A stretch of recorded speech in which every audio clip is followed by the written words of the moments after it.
Hey, everybody! Welcome back to Steven Universe Revisit. I'm one of your hosts, Trans Panda, currently fronting Patches the Friendly Gesture. And this is Alex. Hello, everyone. So, today's episode is an interesting one. It is Season 1, Episode 28 Space Race.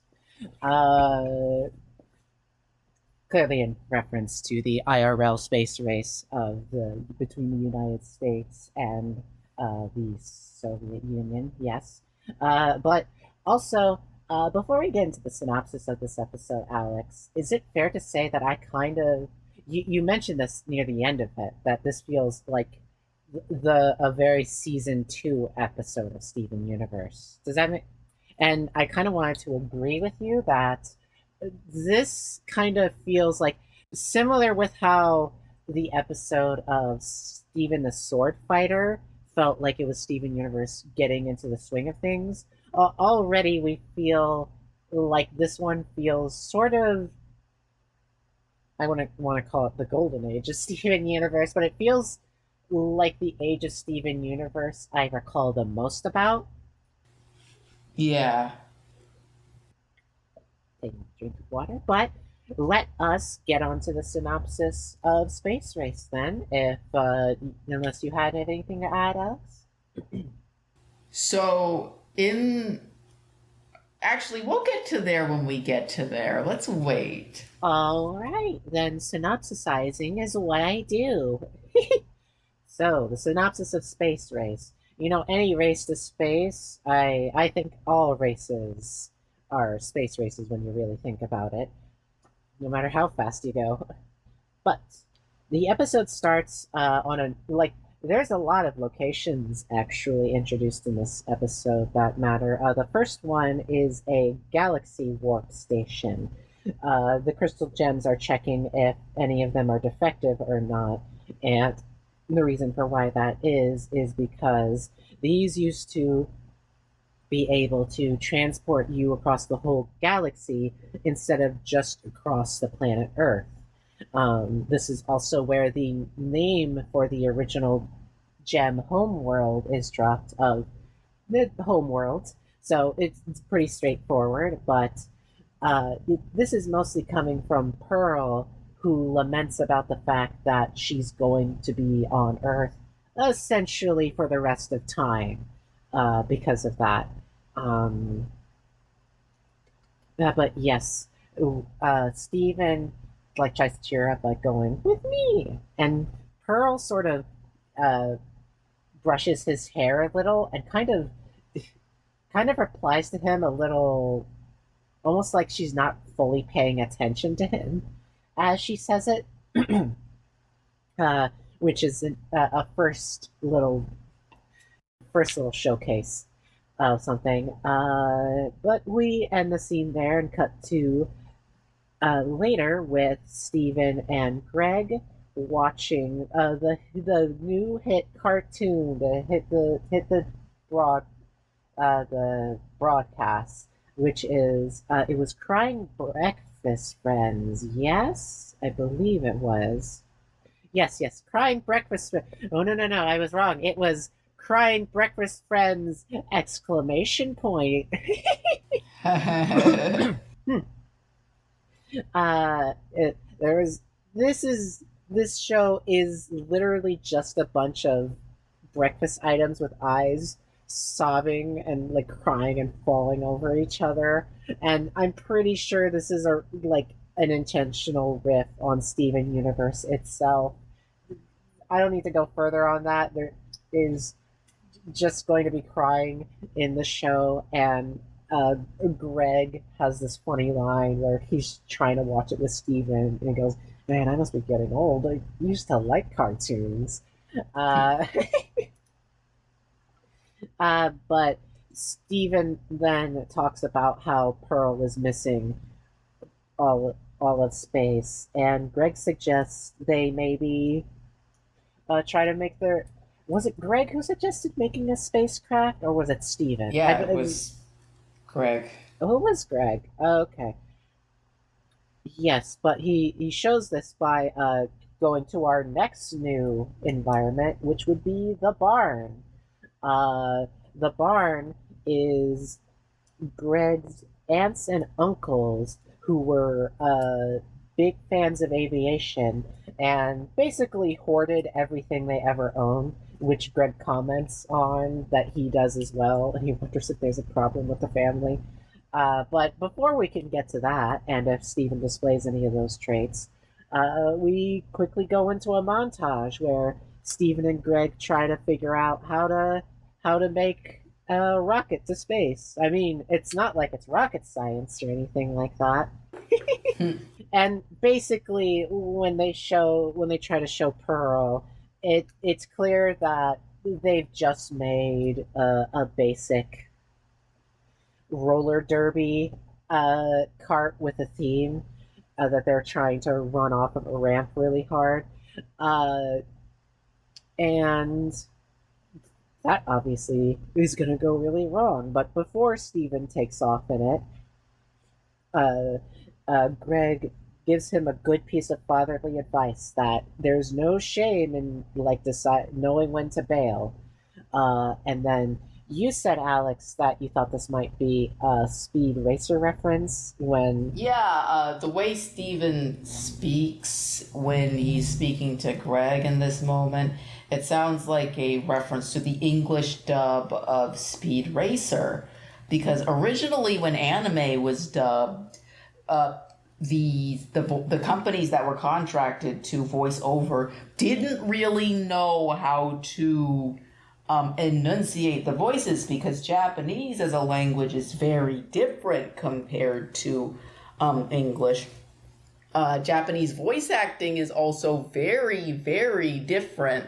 So originally, when anime was dubbed over, they would try and keep the inflections and the vocal performances in as much as possible. So it would come out very speedy, very choppy. It's basically an English inflection of someone trying. It's an English inflection on what's on a Japanese product, which comes off as very unnatural and stilted. Yes, I'm actually going to go further than this because I'm looking through the trivia page, and the creations imply that what Stephen was writing on was the Mach 1, and it goes up to Mach 2 and 3. As if anyone knows, Speed Racer is known for having the Mach 5. So I think this might have been I think this might have been a real Speed Racer reference. Yeah. Yeah, I glad to double check to see if anything like that. But as Steven takes the Mach 1, which I'm going to call it, is just a roller derby car. It starts breaking apart and then shatters against the ramp that they were trying to drive it off. Pearl makes a comment where that Greg and Steven's calculations seem to be off. And Greg says that they can't really be off if you don't do any, which got a chuckle out of both of us. Um, it's around this point in the episode where it's like we already knew Pearl wanted to see space, but we see as Pearl starts explaining how the vehicle they designed wouldn't have worked. We see she really, really wants to go to space, and she's really into trying to create something. And she only just kind of realized that maybe she can make her own spacecraft. So, in her moment of inspiration, there begins another montage of them creating something according to Pearl's uh, desires to actually go into space. And something of this montage I think it's good to note is that as they're experimenting, Greg seems to be more and more anxious as they go along. He seems to be not reacting too keen to what's going on because like they're experimenting with real rocket motors and it starts flying around and like all exploding and stuff like that. This all comes to a head when they end the montage with Steven flying on a hang glider sort of ship looking thing, which is called the Mach 2, according to the wiki right here. It's again is why I think that earlier that was a Speed Racer reference. And when he lands, it seems to be okay, and then it immediately folds in on itself and launches Steven out a little. This upsets Greg even more because he is concerned about why it did that. When Pearl reflects by saying that it'll be fixed out in the next version that she makes. And we have this kind of head on head argument between Greg and Pearl that she can't take Steven to space. Like, Steven should be here on Earth. It's so dangerous, it's ridiculous. Uh, and Greg has a funny line where he says that Steven is grounded, and Steven goes, "What?" Like, and Greg goes, "No, no, no, grounded as in you have to stay on Earth, not grounded like at home." He goes, "Oh, what?" Uh, and he basically puts his foot down as the CEO of. I forgot to mention it. They made a they made an organization for Pearl to make a spaceship called the Universal Space Travel HQ. Which when Pearl sees it, she goes, "Ooh." But that's because the acronym is UUU, so it just spells out "ooh." But Greg is the CEO, so It's a cute joke. it's a cute joke. I always like a silly little one like that. But Greg is the CEO of the company, so he ultimately makes this decision that Steven is not personally allowed to go into space. Um, but he still does let Pearl tinker and try to make her own ship. He just doesn't want Steven to go in through such a obviously dangerous method because like he said before, he has to know. You have to know when to bail out, and there's no shame in it. We cut to later when Steven and Greg are asleep, and he's mumbling something in his sleep to not give it the banana. That's what it wants. When Pearl comes up to Steven and pokes him awake in his little caterpillar sleeping bag, and she asks if he wants to see something really cool. When she leads him back in and shows that she has already created a full spaceship of her own, and it should be ready to go, which Steven is super excited about, and he wants to press all the buttons. And Pearl, in that moment, I'm trying to find the reference, but she does a little flick of her wrist, and she gets a bit of a spacesuit in that moment with a pink diamond in the middle of its design. Uh, I'm not going to comment more on that, but it just shows that she has the ability to shapeshift clothes. I don't know if we saw that before. Like we knew she could shapeshift to a degree, but Pearl has been weirdly hesitant to shapeshift in the past, right, Alex? That is true. Indeed. They start flying around, which wake Greg up, and it's also shown that Pearl clearly raided the van and took it apart to make part of the rocket, including the decal on the side of the van. Much to Which Greg's is dismay. ironic because in the last episode she fixed the van. Yeah, so she just immediately took apart something she fixed. Uh,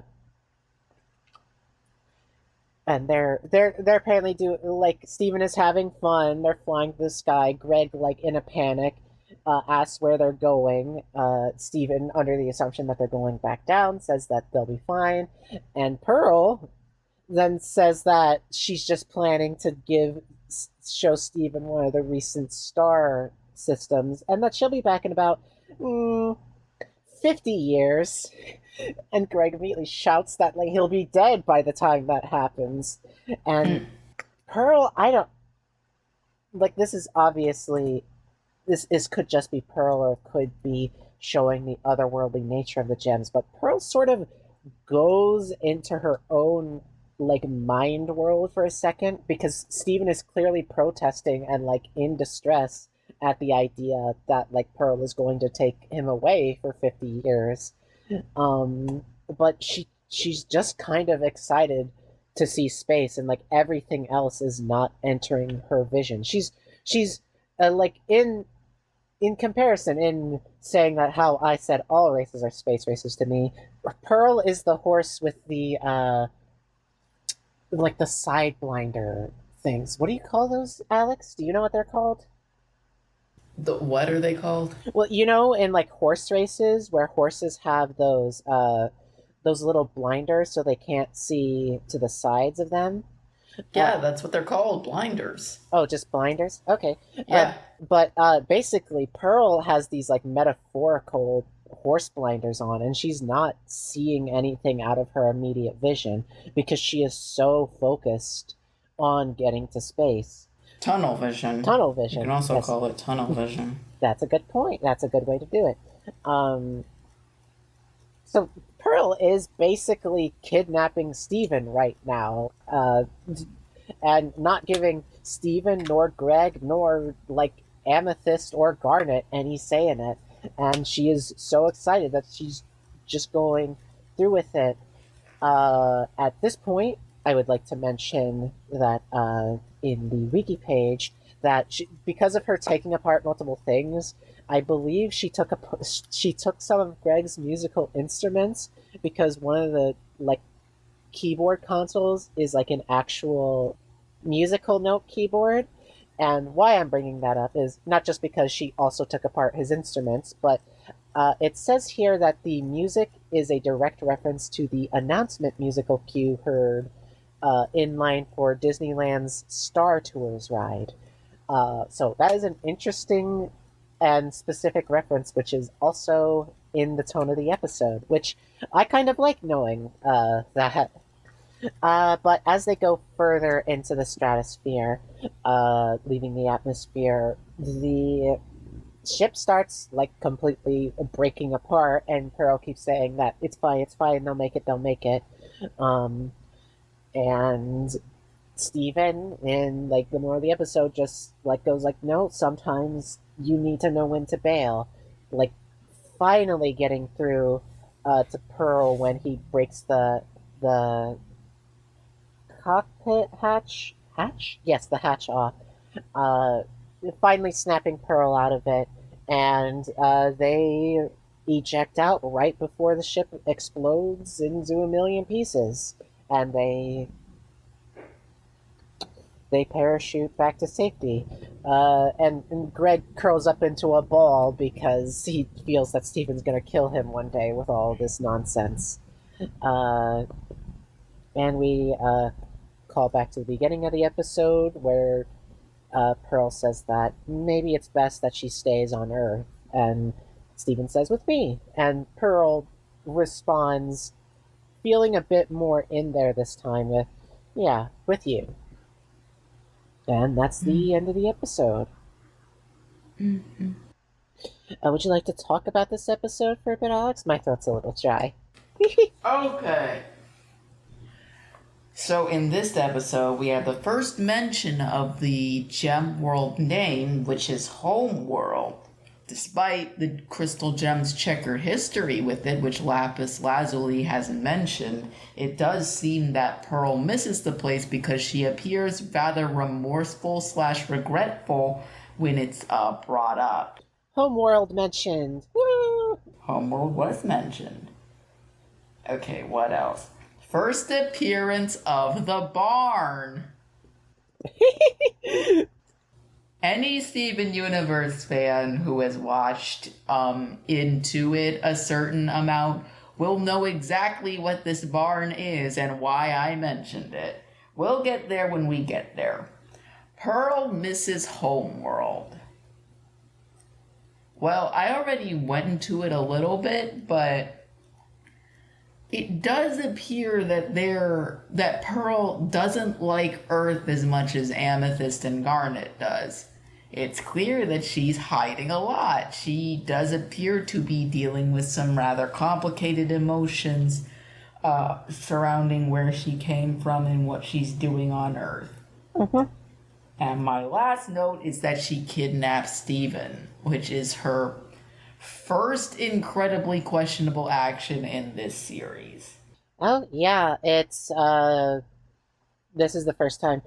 Very like we've talked before about Steven's POV, but this really was a Pearl episode, vaguely through the lens of Steven's eyes, um, and yeah, we kind of get we bite a little more into her personality and how she can, like we said before, kind of blind herself to the things around her and be morally dubious to a certain degree when she gets that blinded. Like, she's been with humans for a while, and she completely forgot that that Greg would easily be dead by the time that Steven came back after a full 50 years. And it sounded like she was expecting to be in those 50 years in that cockpit alone with Steven. Mm-hmm. That's quite a lot. Obviously, this is just starting to get into the meat of Pearl. I do still think that this is a good episode exploring her. I do think that it shows her flaws as a character. I don't know if you think this is funny, Alex, but apparently in the reference sheet of this episode, Pearl's tears are named as Ghibli tears. When That's she funny. cries, yeah. Ghibli, of course, being Studio Ghibli, we love it so. Our own Alter Annie was animated by Studio Ghibli, officially making her a Ghibli princess. I don't make the rules. But yes. Mm. Yeah, I generally like this episode. I think it also introduces we already knew about like the shaky history of the gems beforehand, but this is confirmation that they don't originate from Earth and that there is something more out there that will most likely explore for the later seasons. This is doing a really good job setting up not just the universe of Steven Universe, and we're all living in it. um, but also like emotional stakes of like how clearly important it is to other characters, and I think it does a good job of it.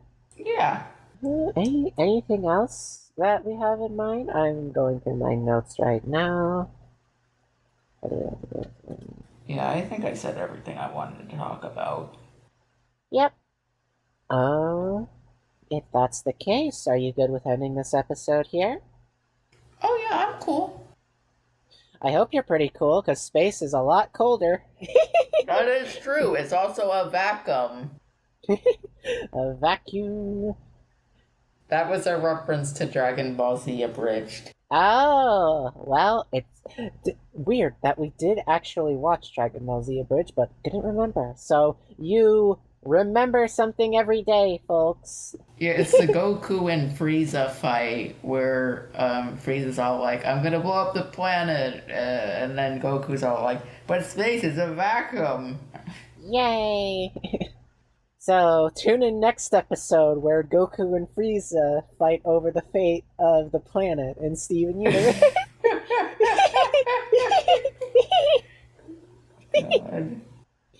God. But yes, but for real now, tune in next episode for Secret Team, season 1, episode 29. You can find, this is Trans Panda, currently fronting Patches. You can find our social media at Trans Panda Art on Twitter and Tumblr. Hi, my name is Alex. The Patreon will be linked down below in case you want to financially support us. And that's all for today. Thank you for existing, everyone. Alright, good night, everyone. Good night. If I could begin to be half of what what you think of me. I could do about anything. I could even learn how to love like you.